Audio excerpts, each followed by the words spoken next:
La semaine dernière, une information importante est tombée et elle pourrait bien changer radicalement le visage de la Formule 1. Dans un communiqué paru sur son site internet, Andretti a annoncé son intention de rejoindre le championnat du monde de F1. Oui, mais pas seul. General Motors et sa marque Cadillac seraient également du voyage. Cela faisait un petit moment qu'Andretti et la F1 se tournaient autour. L'écurie américaine est présente dans plusieurs championnats automobiles majeurs comme la Formule E et l'IndyCar, et elle a exprimé à plusieurs reprises son intention de rejoindre la Formule 1. Le problème, c'est que pour rejoindre le championnat, il faut apporter un certain nombre de garanties financières et sportives. Jusqu'à présent, Andretti n'était pas un candidat suffisamment sérieux, en tout cas aux yeux de beaucoup d'écuries du paddock. Mais depuis, la donne a changé. En s'associant avec General Motors, qui est l'un des plus grands constructeurs automobiles américains, et du monde tout simplement, Andretti donne de la crédibilité à son projet. Le président de la FIA, Mohamed El Sulayem, a réagi positivement à cette annonce, ce qui laisse planer un certain optimisme du côté des États-Unis. Andretti pourrait donc devenir la très attendue 11e écurie de Formule 1. Mais quelles sont les conditions pour que cela arrive, et pourquoi sont-ils aussi intéressés pour rejoindre la Formule 1 ?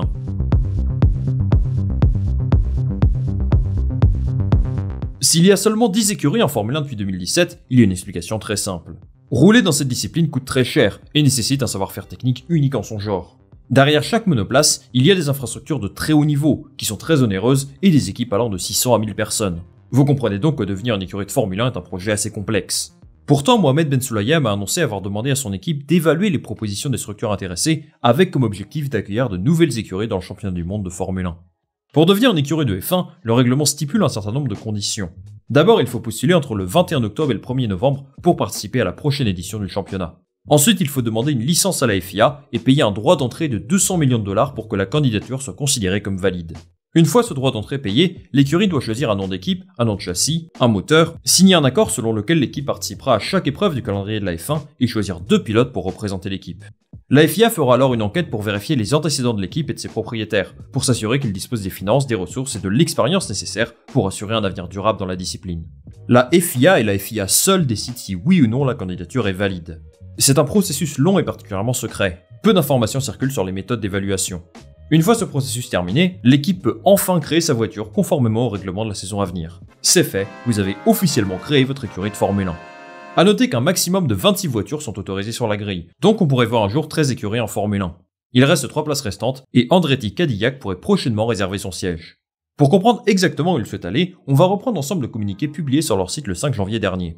Aujourd'hui, Andretti Global et General Motors, deux poids lourds américains de l'automobile et du sport automobile, ont annoncé leur intention de saisir l'opportunité de participer au championnat du monde de Formule 1 de la FIA. General Motors sera représenté par sa marque Cadillac. L'équipe Andretti Cadillac sera basée aux États-Unis et disposera d'un centre d'assistance au Royaume-Uni. Alors dans cette première partie du communiqué, on a déjà une information intéressante. Andretti aura son siège à Indianapolis, dans un nouveau complexe actuellement en construction et qui devrait être opérationnel en 2025. En parallèle, ils auront un centre d'assistance au Royaume-Uni et ça en dit long sur la difficulté d'évoluer en Formule 1 sans infrastructure en Europe. C'est possible qu'ils utilisent les bureaux de leur équipe d'Extreme E, qui est basée au sud de Leeds. Fun fact, l'écurie est également co-détenue par Zak Brown, le patron de McLaren, donc ça pourrait créer quelques petits conflits d'intérêts. Le communiqué continue ainsi. Ce projet s'appuie sur 2 entreprises emblématiques, qui ont un solide pédigré dans le sport automobile et offrent la possibilité d'étendre la portée internationale des 2 marques. La F1 a connu une croissance constante dans le monde entier et plus récemment aux États-Unis avec des courses en 2023 à Austin, Miami et Las Vegas. Si elle est sélectionnée, l'équipe cherche à concourir dès que possible avec au moins un pilote américain. Alors on apprend plusieurs choses. Déjà, il y a un intérêt marketing très important. Vous n'êtes pas sans savoir que la Formule 1 connaît un essor sans précédent dans plusieurs marchés émergents, les États-Unis en particulier. Il y a plus de téléspectateurs, plus de spectateurs se rendant sur les courses et donc plus d'argent dans les caisses. Depuis 2016 en Formule 1, il y a bien une écurie américaine présente sur la grille, en la personne de Haas, mais elle est en quelque sorte le mouton noir des États-Unis, pour plusieurs raisons. Elle n'a jamais souhaité recruter un pilote américain, choisit des sponsors russes et allemands plutôt que des Américains, et réalise la plupart de ses opérations au Royaume-Uni et en Italie. Andretti au contraire veut se positionner comme une écurie 100% américaine, et c'est un vrai objectif d'image. Il y a un marché extrêmement important à exploiter aux États-Unis, et Haas n'a pas su saisir pleinement cette opportunité pour le moment. Évidemment, c'est également un objectif marketing pour General Motors et sa marque Cadillac. Je dirais même que derrière cette alliance se cache une ambition commerciale très importante, et qui peut vraiment changer le marché de l'automobile aux États-Unis. General Motors possède 7 marques automobiles dont Chevrolet et Cadillac. Depuis 1931, il est le constructeur automobile qui vend le plus de véhicules aux États-Unis. Sauf qu'un vrai séisme s'est produit en 2021, puisque Toyota les a dépassés au classement. Leur place de leader incontesté est de plus en plus menacée, et ils se doivent de réagir. General Motors est dans une période clé de son existence. D'ici à 2035, l'objectif de la marque est de ne vendre exclusivement que des voitures électriques. Mais ce n'est pas simple, et son plus grand concurrent, Toyota, vend tout simplement davantage de véhicules électriques et réussit mieux sa transition. Pour l'instant, 2 véhicules électriques se distinguent chez General Motors. Chevrolet Bolt et le SUV Cadillac Lyriq, qui est loin d'être un succès commercial. Et ils comptent bien utiliser l'image de la Formule 1 pour changer ça. La F1 est un sport haut de gamme, qui peut toucher une audience américaine qui a les moyens de s'offrir ce genre de véhicule. En plus de ça, la FIA et Liberty Media souhaitent créer un sport plus vert, et les nouvelles réglementations moteurs notamment vont dans ce sens. À partir de 2026, les unités de puissance utiliseront davantage d'énergie électrique, un carburant 100% durable, accessible aux écuries de F1 et à ses partenaires. L'objectif de la F1 est de vendre ce carburant partout dans le monde, et avoir accès à cette technologie peut être un excellent moyen de booster les ventes de l'entreprise. L'association entre General Motors et Andretti est donc du gagnant-gagnant. D'un côté, Andretti a désormais le soutien d'un constructeur automobile de renom, et de l'autre côté, General Motors compte bien profiter du succès du sport outre-Atlantique pour promouvoir ses SUV électriques comme la Cadillac Lyriq. Tous ces objectifs commerciaux c'est bien beau, mais moi ce qui m'intéresse le plus c'est le sportif. Si leur candidature est acceptée, à quoi ressemblera l'équipe Andretti Cadillac ?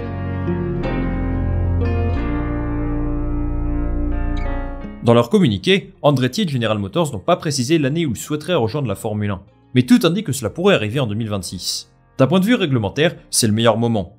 En plus des nouvelles réglementations moteurs que j'évoquais tout à l'heure, la F1 espère également un rapprochement des performances entre toutes les écuries du plateau. C'est pour cela qu'il y a un budget plafonné, permettre aux écuries les plus modestes de jouer dans le haut de tableau, à long terme bien sûr.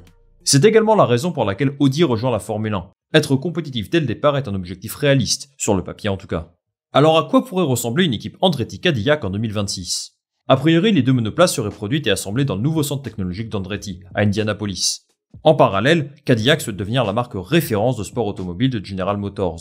Elle est présente dans plusieurs disciplines, notamment en endurance, et participera aux 24 heures de Daytona et bien entendu aux 24 heures du Mans. Ils ont d'ailleurs dévoilé leur modèle d'hypercar en juillet dernier. Je pense qu'ils apporteront pas mal de main-d'œuvre qualifiée, notamment au niveau du département moteur. C'est ce qu'a annoncé leur grand patron, Mark Reuss. Mais l'unité de puissance ne devrait pas être produite directement par General Motors. Ils ont même annoncé avoir conclu un préaccord avec un motoriste, qui serait a priori déjà présent en Formule 1. Là, il y a 2 hypothèses possibles. Soit l'unité de puissance est produite par Renault, soit par Honda.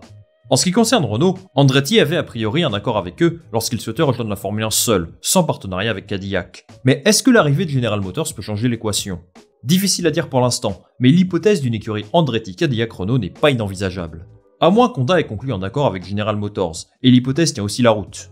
Ces 2 géants automobiles ont récemment conclu un partenariat pour produire des millions de véhicules électriques de milieu bas de gamme. Est-ce qu'il n'y aurait pas un petit accord secret pour des moteurs de Formule 1 inclus dans le deal ? Encore une fois, c'est possible compte tenu du lien fort entre Honda et General Motors. J'avoue avoir un peu de mal à suivre la position d'Honda en ce qui concerne le développement des moteurs de Formule 1. Ils devaient d'abord partir, et les moteurs Red Bull étaient officiellement badgés Red Bull Powertrains, RBPT pour les intimes.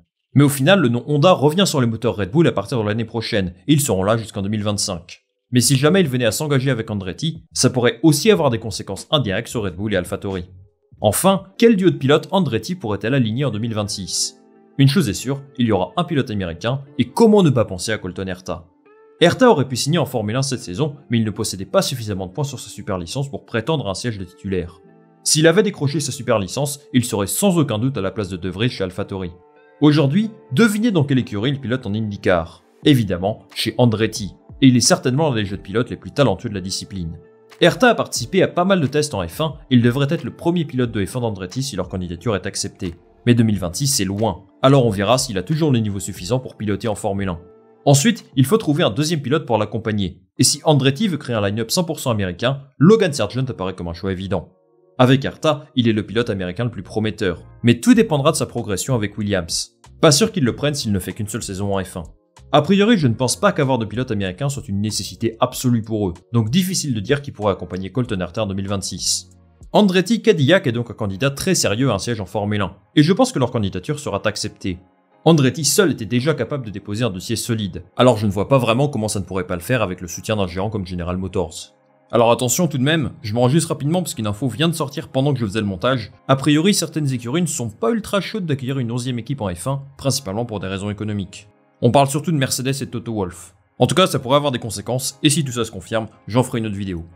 Vu la forte volonté de Liberty Media de conquérir encore davantage le marché américain, je pense que leur candidature est accueillie à bras ouverts en interne. Personnellement, ça me semble être un vrai bon projet, avec une écurie reconnue, soutenue par l'un des plus grands constructeurs automobiles au monde. Je suis plutôt en faveur d'une 11e écurie en F1, mais seulement si le projet est cohérent et qu'elle se donne les moyens de jouer le plus haut possible. Ça me semble être le cas d'Andretti Cadillac, donc j'ai hâte de voir l'issue de l'enquête de la FIA. On espère plus de détails dans l'année. Les amis, c'est la fin de cette vidéo, merci beaucoup de l'avoir regardé. Dites-moi en commentaire ce que vous pensez de la candidature Andretti Cadillac, et si vous aimeriez une 11e équipe en Formule 1, moi je lirai ça avec attention, comme d'habitude. Si vous avez aimé cette vidéo, n'hésitez pas à liker, à partager ça autour de vous, et surtout à vous abonner. Je vous rappelle l'objectif de cette année, 100 000 abonnés avant la fin de la saison. Ce sera difficile, et c'est pour ça que j'ai besoin de votre soutien. On se retrouve très vite pour une nouvelle vidéo. Salut, à la prochaine.